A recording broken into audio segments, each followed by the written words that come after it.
Agradecer a las personas que nos escriben a través de las redes sociales, a las personas que se comunican con nosotros. Como siempre es un gusto poder brindarle las informaciones y en esta oportunidad lo habíamos anunciado, tenemos una entrevista especial esta noche y quiero dar la más cordial bienvenida a quien nos acompaña en los estudios. Luis Arce Catacora, es el ministro de Economía, el ministro que ha estado más años en el cargo de manera continua y también batiendo un récord, le decía antes de iniciar la entrevista. ¿Cómo está? Qué gusto, buenas noches, bienvenido. Gabriela, muy buenas noches también a la teleaudiencia, ¿no? Gracias por la invitación. Es un gusto y yo le digo, ¿no? Seguimos con el tema de ministro y me imagino que en la calle todavía le dicen así. Sí, hay gente que todavía se dirige a mí como si fuera todavía el ministro de Economía.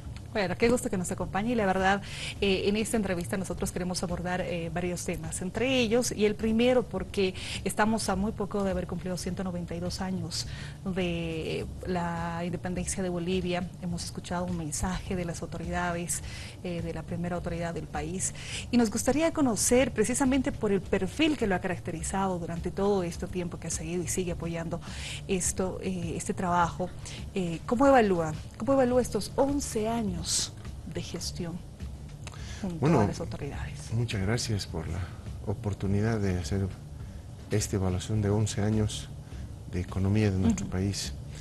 En realidad, como académico y también como exministro, puedo decir que deben ser los 11 años más prósperos que ha tenido el país. Y no solamente por los resultados de la reducción de la pobreza, la reducción de las desigualdades que hemos tenido entre ricos y pobres, la disminución del famoso coeficiente de Gini, que es un indicador que mide cómo se distribuye el ingreso entre los habitantes de un país, que muestran que en Bolivia hemos tenido un gran avance, de ser junto con Brasil el peor de los países donde estaba distribuido el ingreso, es decir, dicho en otras palabras, éramos el país que más concentración del ingreso teníamos en pocas manos. Hoy hemos estado peleando con Ecuador el cuarto puesto de estos países de mejor distribución del ingreso en la región. Está ahí comandando Uruguay, por ejemplo, que es un país donde el ingreso es bastante homogéneo, pero nosotros éramos uno de los últimos, hemos pasado ya a un cuarto nivel, que creo que es importante mencionarlo. Brasil se ha quedado lamentablemente en el último puesto, y nosotros con las políticas hemos ido logrando estos avances que tienen repercusiones económicas y sociales muy importantes. Estos avances sociales que miden bastante el desarrollo de un país y los logros económicos de crecimiento, de potenciamiento de las reservas internacionales, del manejo de las finanzas públicas, del manejo del endeudamiento público, donde los neoliberales estaban hablando de que íbamos a llevar a la ruina al país con un alto endeudamiento. Vemos reportes internacionales, hace pocos días salió un reporte de la CEPAL, por ejemplo, muy interesante, donde Bolivia es uno de los países que menos tiene que preocuparse por el endeudamiento. Hay otros países con situaciones críticas.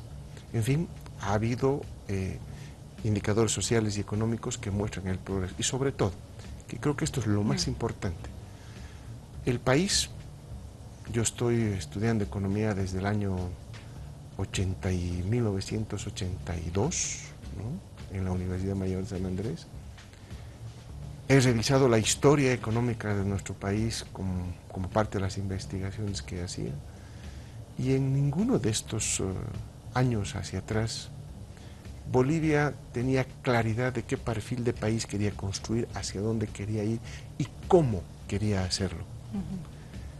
Y en estos últimos 11 años creo que el país ha formado claramente, y el país, la gente lo conoce felizmente, qué es lo que queremos hacer, a dónde queremos llegar como país, y lo más importante, cómo vamos a hacerlo.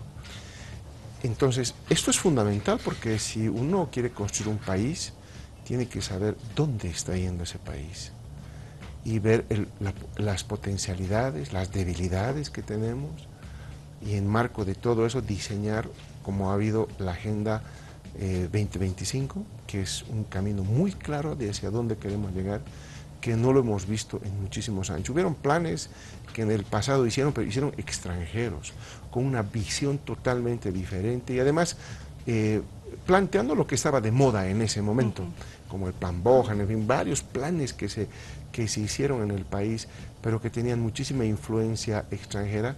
Este plan, esta estrategia más bien al 2025 se ha hecho con bolivianos, por bolivianos, para bolivianos, entendiendo las ventajas y virtudes que tenemos, pero también reconociendo nuestras debilidades y lo que tenemos que fortalecer en el futuro. Yo creo que eso configura un marco bastante general de lo que ha significado esto, que no lo tengo que decir, la gente lo vive día a día en su bolsillo, en su estómago, en su vivienda propia, en varias medidas que se ha hecho, el gas que le llega a domicilio, en fin, tantas cosas que se han hecho durante todo este tiempo, que yo estoy seguro, por lo que recibo muestras de solidaridad cuando estoy en la calle caminando ahora en la ciudad, de mucha gente que me hace sentir bien porque reconoce el trabajo que se han hecho en todos estos años y que por supuesto me hace llegar que la forma en que lo hemos beneficiado con las políticas económicas que hemos aplicado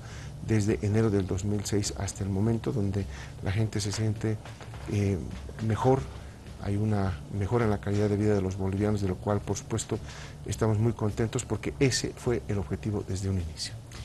Un nuevo modelo económico, social, comunitario, productivo. Tenía el sello boliviano. Cuando yo recuerdo, cuando usted realizaba los viajes, las presentaciones, en muchos casos ha sido invitado, siempre le preguntaba cuál es la característica, cuál es la esencia, cómo se plantea y cómo el 2006 empiezan con esto. ¿Ya tenían planificado, ya se había trabajado en este modelo? Sí, en realidad no es un trabajo que sale de la noche a la mañana. Ahí quiero recordar al compañero Carlos Villegas, que era director del CIDES, donde yo también daba clases en la maestría del CIDES hace varios años atrás, donde con él por su lado, en sus investigaciones, en los libros que él editaba, y yo con las investigaciones que hacía por mi lado, el año 2005 coincidimos en la elaboración del programa de gobierno del entonces candidato a la presidencia, Evo Morales, y el MAS-PSP, y redactamos la parte económica, y ahí empezó a nacer justamente lo que hoy se conoce como el modelo económico, social, comunitario. Es hecho por bolivianos, para la economía boliviana. Es un traje a medida para nuestra economía que ha sido fruto de investigaciones. Una de las características fundamentales que tiene este modelo es, primero, reconocer que Bolivia tiene muchísimos recursos naturales. Sería ilógico e irresponsable no tomar en cuenta en la estrategia de desarrollo los recursos naturales, como he escuchado algunas voces que no sé qué quieren esas tecnologías, obviando que tenemos gas, que tenemos ríos, que tenemos energía para poder explotarla y otros elementos que nos brinda la naturaleza, que nos posicionan pues en una situación muy expectante a nivel de la región. Así que los recursos naturales, y ahí recordamos los trabajos de Marcelo Quiroga Santa Cruz, como por ejemplo en su libro El saqueo de Bolivia, y muchos trabajos de intelectuales bolivianos donde hacían notar cuánto Bolivia había sentido de saqueo de los recursos naturales y que los bolivianos no habíamos de esos recursos naturales haber aprovechado nada. Entonces, este modelo lo que implementa es justamente primero la recuperación de los recursos naturales, la utilización de los recursos naturales y el aprovechamiento de estos recursos naturales para los bolivianos. Es una primera característica. ¿Para qué? Para generar excedentes económicos, que es lo más rápido que se puede hacer, para construir la Bolivia industrializada, esa tecnológica y todo eso, pero que va a llevar su tiempo y que tiene que tener una base económica donde partir, que es lo que hemos hecho en todos estos años, para generar excedentes económicos, decía, y redistribuirlos en la economía, en diferentes otros sectores, pero también entre la población, porque había que cubrir un elemento importante, una deuda social que tenía el viejo modelo neoliberal que estuvo 20 años en el país y que en lugar de resolver los problemas sociales los ahondó con exclusiones, marginamientos, en fin, empobrecimiento de la clase media, muchos factores que recordarán seguramente los televidentes que estuvieron presentes en esos 20 años de modelo neoliberal. Por lo tanto, esa deuda social tenía que ser superada, reemplazada por un modelo que más bien beneficie y que revierta esa situación. Ese es el modelo económico, social, comunitario y productivo, donde se redistribuyen recursos hacia sectores donde nunca teníamos inversiones, donde no habíamos hecho nada los bolivianos, pero que... ¿Por qué? Porque no teníamos plata, nos decían, pero nosotros encontramos la fuente de recursos para llevar esos recursos. Hay una redistribución de sectores y una redistribución de los recursos entre la gente con los bonos sociales, ¿no?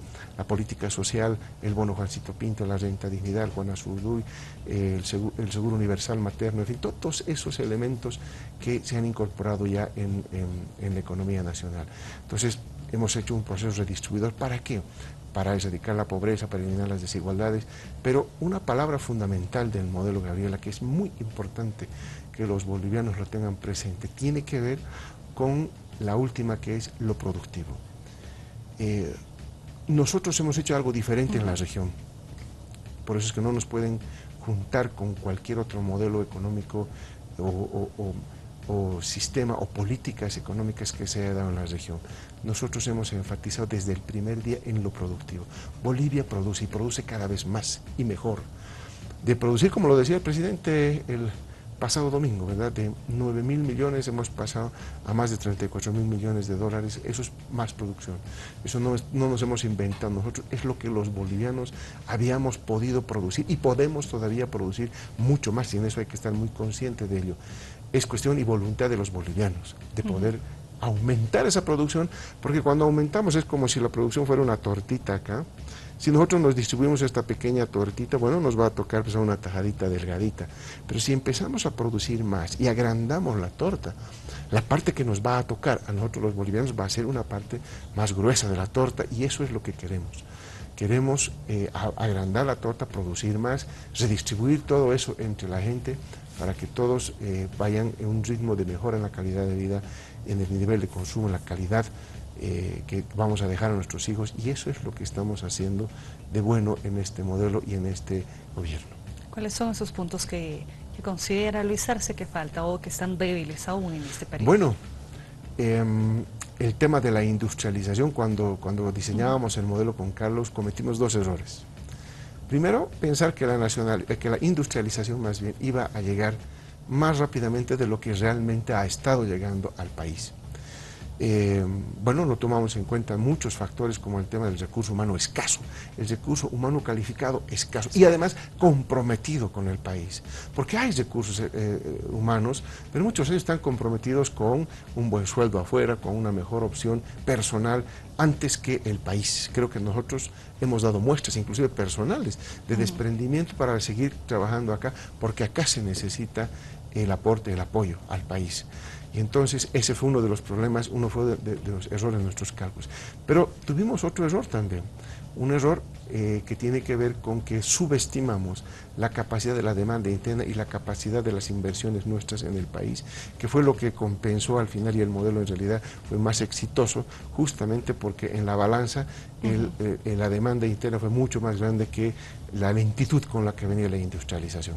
Entonces lo que hoy nos queda como reto, ¿no?, es profundizar la industrialización. Estamos hablando del litio, estamos hablando del hierro, estamos hablando de algunos elementos de los hidrocarburos como los plásticos y otros, en fin, la industrialización de alimentos, ¿no? Y el turismo es otra de nuestras debilidades que no hemos podido impulsar durante todo este tiempo, que desde el punto de vista económico son tiene ya la lógica, hay el apoyo, están los recursos ahí, ya falta implementar las políticas para poder alcanzar todo ello.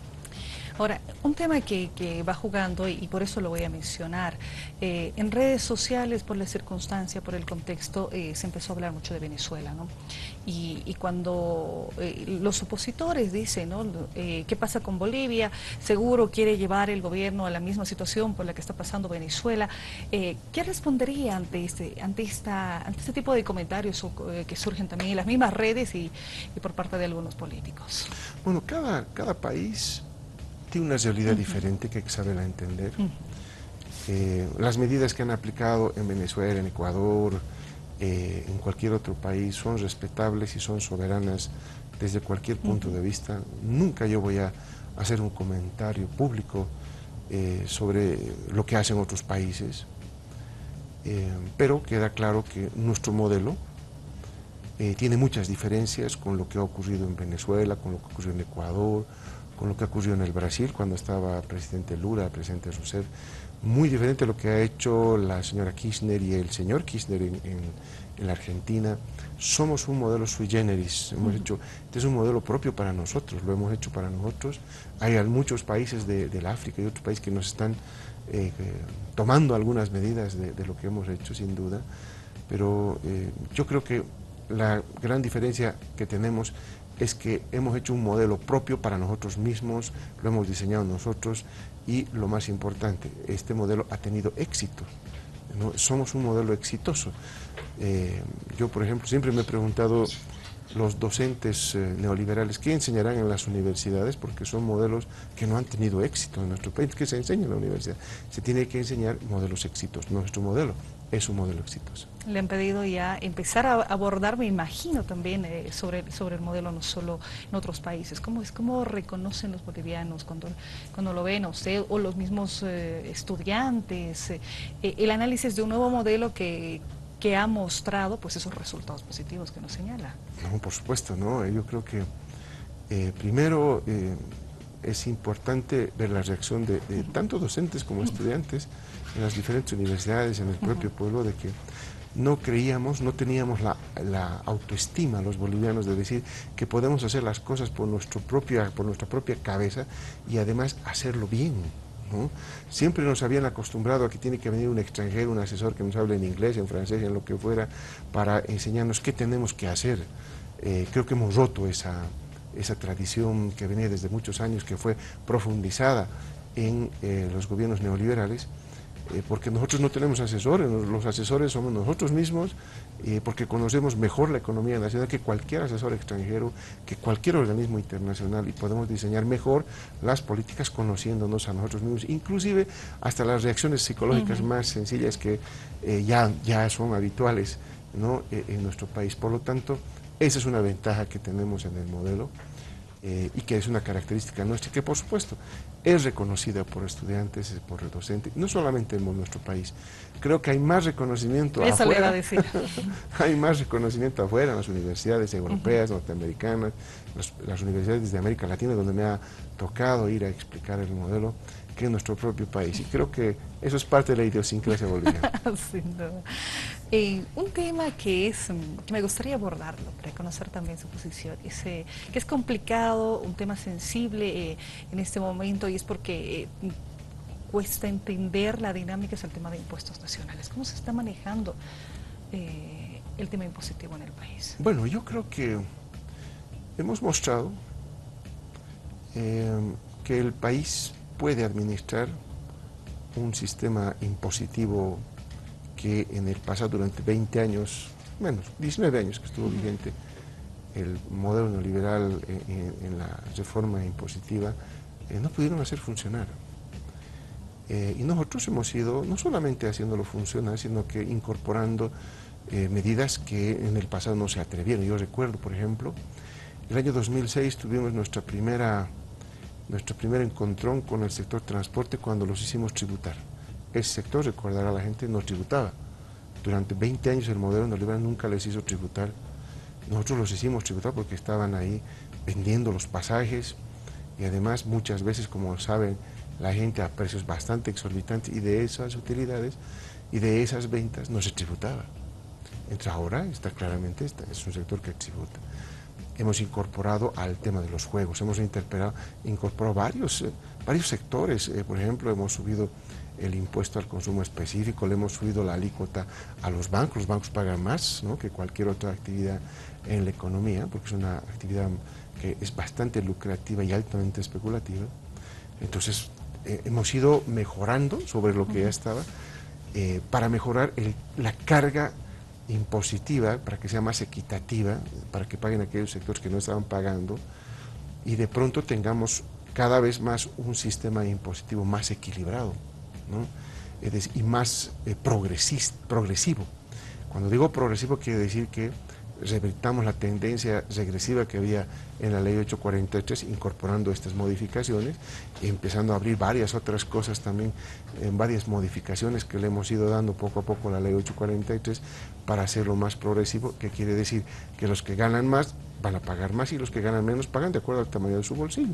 Entonces, eso es lo que estamos haciendo, ¿no?, en aplicación de la Constitución Política del Estado, y de pronto ahora tenemos un sistema de impuestos que se hace respetar, que antes era manejado por empresarios, ¿no? El directorio del Servicio de Impuestos Nacionales eran empresarios, y bueno, ¿quién va a fiscalizar si son los que deben pagar los impuestos fundamentalmente? Entonces, ahora el Estado controla el Servicio de Impuestos Nacionales y aplica aplica toda la ley, ¿no?, los elementos coercitivos, los elementos jurídicos que tiene para poder hacer los cobros respectivos. Entonces, la gente ha notado eso, ¿no?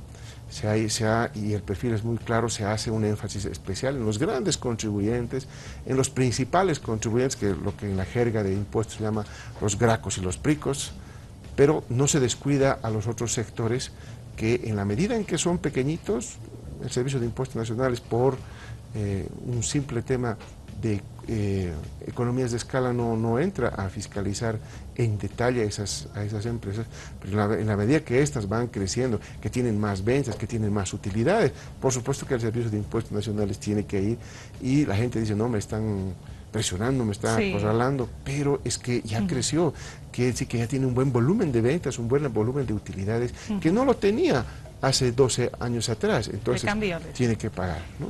Muy bien. En los minutos que me restan, me gustaría abordar ya en algunos temas personales. Por ejemplo, Luis Arce, ¿cómo se siente el ser uno de los ministros más reconocidos de la región? Porque más allá del país, me decía, me reconocí en varios lugares, ha sido invitado, premiado, reconocido. ¿Cuál es el sentimiento que le llega en ese sentido?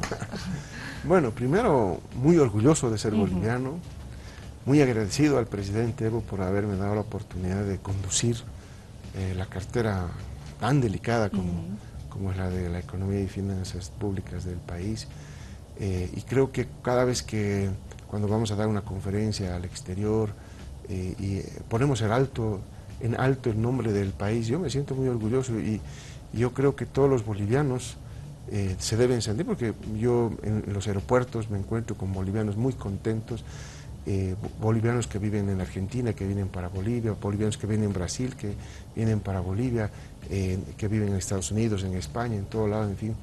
Y ellos se sienten más orgullosos de ser bolivianos porque como lo está viendo ahora el mundo al país, ha cambiado totalmente la visión que se tiene. Entonces, uno se siente sumamente orgulloso de ser boliviano y sumamente orgulloso de haber hecho las cosas pensando con nuestra propia cabeza, haciendo las cosas como deberíamos hacerlas, con dignidad, con soberanía, que creo que eso a cualquier boliviano le hace hinchar el pecho. ¿Cómo lo nombraron? ¿Recuerda? Sabía que el momento en el que dice, sí, Luis Arce nos acompaña justo con esta cartera más complicada, porque recuerdo también, y permítame este comentario, decía don Pepe Mujica, Bolivia pasó de ser la cenicienta a la que está liderando hoy, consecutivamente la economía en la región. Entonces, ¿cuál es el momento más emotivo que usted sentía también? Bueno, son varios, la verdad. Yo he podido vivir momentos muy agradables, especialmente en el extranjero, cuando recibimos reconocimientos de prestigiosos economistas. Es el caso del profesor Stiglitz, premio Nobel, que nos ha mencionado en una conferencia allá en Washington. Nosotros dimos la conferencia en la mañana sobre el modelo boliviano, sobre los logros bolivianos, y él estaba en el panel por la tarde. Y si nos ha nombrado 5 veces, ¿no?, citando al ministro de Economía boliviano y a lo que había logrado Bolivia con su modelo, es poco en sus discursos. Y eso, la verdad, me hizo sentir muy, muy bien en una de esas reuniones que hubo por el Fondo Monetario Internacional. Por eso es que poco a poco hay un reconocimiento. El otro momento agradable es cuando nosotros logramos modificar por primera vez la calificación de riesgo boliviana el año 2009. El año 2009, pasaron, mire, 2006, 2007, 2008 e inclusive el año 2009. y los organismos internacionales y estas calificadoras de riesgo no reconocían las buenas cifras que venía mostrando Bolivia ya 4 años. ¿Ah? Y no nos reconocían. Y fue la primera vez en que nos empezaron a subir de calificación. Bolivia estaba a punto de ser C, una calificación muy baja, es decir, un país que no iba a poder pagar su deuda, que estaba muy mal. Eso iba a ser la calificación que íbamos a llegar, hasta que el presidente Evo asume el gobierno y empieza a adoptar una serie de medidas que ha revertido todo esto. Entonces, ahí fue una alegría inmensa, porque empezamos a dejar el fondo de la tabla y ahora tenemos una calificación muy expectable. La otra satisfacción que hemos tenido ha sido la emisión de bonos en el mercado internacional. Bolivia estuvo ausente cerca de 100 años en el mercado internacional de emisión de bonos. Y nosotros entramos, pero con volapié, como dice mi sobrino, ¿no? Entramos con todo. Entramos a mostrar que Bolivia es sujeto de crédito, que es capaz de pagar su deuda y administrar bien su economía. Y como un titular de Wall Street Journal lo mencionó, el titular decía: Wall Street recibe con alfombra roja a Evo Morales, ¿no? En la primera emisión que nosotros emitimos bonos en el mercado internacional a una tasa realmente espectacular, no tan espectacular como la última que hemos colocado, pero espectacular para ese momento y para la coyuntura que estábamos atravesando. En fin, tengo momentos en la cabeza muy agradables. Por ejemplo, el otro momento agradable es cuando estamos entregando ya la llave o el crédito, ¿no?, de las viviendas propias de la Ley de Servicios Financieros. La gente ya tiene su casita, tiene su terrenito, tiene su departamento, y ya no tiene que pagar el 20% que le exigía el banco. Entonces, estamos beneficiando a mucha gente con esa figura que hemos hecho con la Ley de Servicios Financieros, que también, por supuesto, a uno lo llena mucho de alegría. Y bueno, la Ley de Pensiones. Esta mañana me encontraba, y me hacía recuerdo, un compañero jubilado ahora, de la vieja famosa generación sándwich, que recordarás, Gabriela, que fue un sector que no pudo jubilarse ni con las FPs que planteó Sánchez de Lozada, ni con el sistema de reparto, y de ahí vino el señor Picachuri y todo lo que conoció por un mal diseño de política de pensiones en esa época. Nuestra ley de pensiones ha migrado a una mejor ley y hemos resuelto varios casos. Creo que nos han quedado unos cuantos, nada más que lamentablemente no se podía hacer nada, pero hemos resuelto también a los compañeros de la generación sándwich, que me hacía recuerdo esta mañana ese jubilado y por supuesto que se solidarizaba con mi problema de salud y me hacía sentir también bien esta mañana. Yo creo que hay muchas cosas de las cuales Luis Arce puede sentirse contento y feliz de haber aportado en todo el tiempo que ha estado a cargo del Ministerio de Economía. ¿Cómo empezaba Luis Arce cuando lo nombraba, cuando lo convocaba? ¿Lo llamaron? ¿Ya Sí. se sabía? No, me llamaron por teléfono. Ese domingo que todos hemos visto por televisión la posesión del presidente Evo, nos sentíamos muy contentos. Yo había participado en el programa, había participado también en el diseño de algunos temas que el presidente llevó el viaje que lo hizo en el mes de diciembre, pero en fin, yo nunca hice ese trabajo, esos aportes con el objetivo de ser ministro, nunca pasó por la mente, hasta esa noche donde me llamaron para plantearme ya este desafío en realidad. Y claro, yo entendía que la idea era, bueno, como ustedes han hecho junto con Carlos Villegas el programa de gobierno, ahora implementenlo. Y bueno, lo ejecutan. Eso, y bueno, aquí estamos muy contentos y con el deber cumplido. Sin duda. Empezar a tener ese trabajo, estar a la cabeza de tanto movimiento, el proyecto, el modelo económico y todo aquello, ha hecho también que deje la familia. Es un tiempo casi de 24 horas, algún momento, ¿no? ¿Cómo ha podido llevar adelante eso?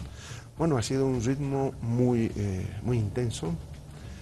Felizmente yo estuve acostumbrado, porque cuando yo estudiaba en Inglaterra, la verdad dormía 4 o 5 horas al día, ¿no? Ese era un ritmo, si no, no podía, como todo estudiante boliviano que sale de acá a una universidad del prestigio, Warwick es entre las 3 primeras universidades de economía en Inglaterra, o sea que estamos yendo a una universidad top donde fui a estudiar. La exigencia era muy dura, así que estuve acostumbrado a dormir 4 o 5 horas, que es lo que en realidad dormíamos en estos últimos 11 años y medio que me ha tocado estar a la cabeza del ministerio. Por lo tanto, es un ritmo bastante. Yo, como decía, yo no llegaba a mi casa, llegaba a mi cama, ¿no? Porque lo único que quería cuando llegaba era dormir, era descansar, y las veces que uno podía quedarse unas horitas en cama, por supuesto, eran bienvenidas, porque el cuerpo necesita, el cuerpo exige ese descanso, y es un ritmo admirable del presidente. Yo lo veo todavía a la misma velocidad, no ha desacelerado un centímetro. Es más, yo me animaría a decir que aprieta un poquito más el acelerador que el año 2006-2007 el presidente, lo que es muy admirable desde todo punto de vista. Y bueno, se deja no solamente a la familia, sino a los amigos, ¿no?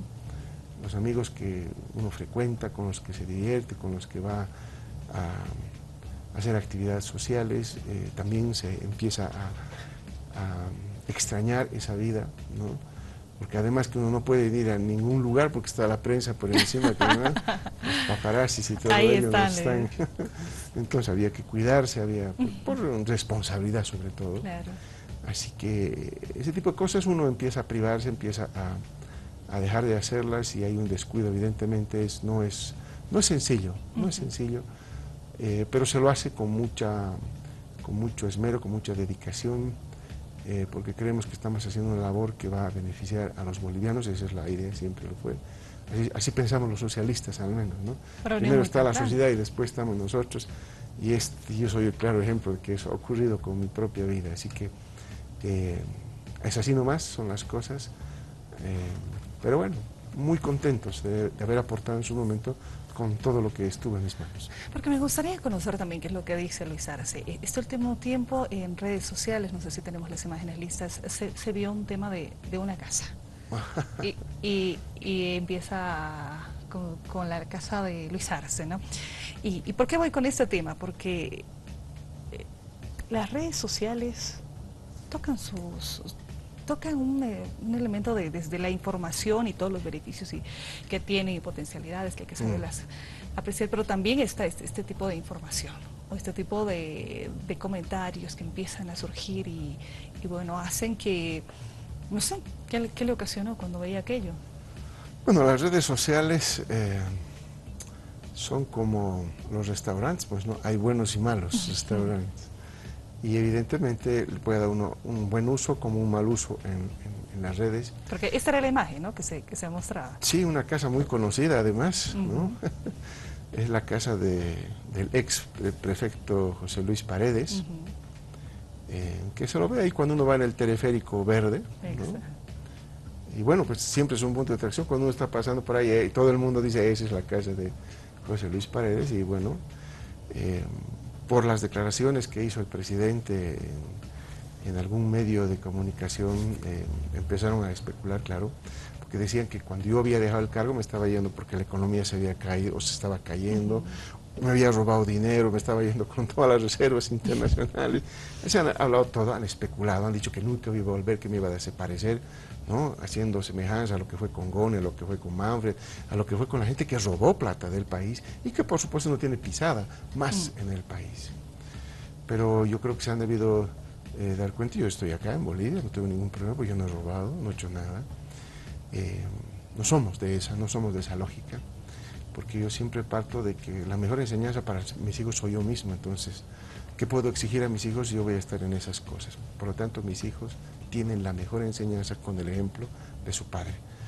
Y cuando salen estas cosas, por supuesto que molesta, porque son mentiras, son calumnias, que inclusive en la propia universidad, mis colegas de la universidad han estado manejando esa fotografía, lo que es repudiado, por supuesto, porque una persona con 4 dedos de frente no puede estar haciendo ese tipo de acciones, ¿no? Yo veo que hay alguien que está queriendo mentir a la población, pero yo creo que la población también sabe, en el fondo, muy claramente, quién ha sido su ministro de Economía durante estos 11 años y medio. Me ven en la calle, mucha gente sabe dónde vivo, cómo he vivido y cómo sigo viviendo, y que por lo tanto yo me voy muy tranquilo, me salí muy tranquilo porque no tengo nada que ocultar. Repito, lo más importante para mí era dejar a mis hijos esta enseñanza, porque no van a poder expresarse jamás de su padre, que fue un ladrón, que fue un corrupto, jamás en su vida. Todo me pueden decir a mí, excepto eso. Todo me pueden decir excepto eso. Así que creo que un poco esas imágenes que veo son simplemente, ¿no? Creo yo, muestras de la mediocridad ante los resultados, ante la elocuencia de los datos y del posicionamiento que hemos logrado en Bolivia, el aporte que hicimos al gobierno nacional, que lo seguiremos haciendo, y eso no les gusta. Y han tratado de dañar mi imagen, pero yo creo que todos los bolivianos saben perfectamente que eso es simplemente una calumnia que no va a pasar. Queremos conocer su opinión sobre ello también, y la verdad agradecerle por habernos acompañado estos minutos, compartir un poquito también de lo que ha significado estos 11 años y medio, y la verdad también muy pendientes a que lo veamos acá muy bien, de salud también. Cuando guste, Gabriela, muchas gracias. Ha sido un gusto. Luis Arce Catacora nos ha acompañado hoy en los estudios en esta entrevista, y bueno, nosotros ya nos vamos a despedir también del programa, con ello cerramos.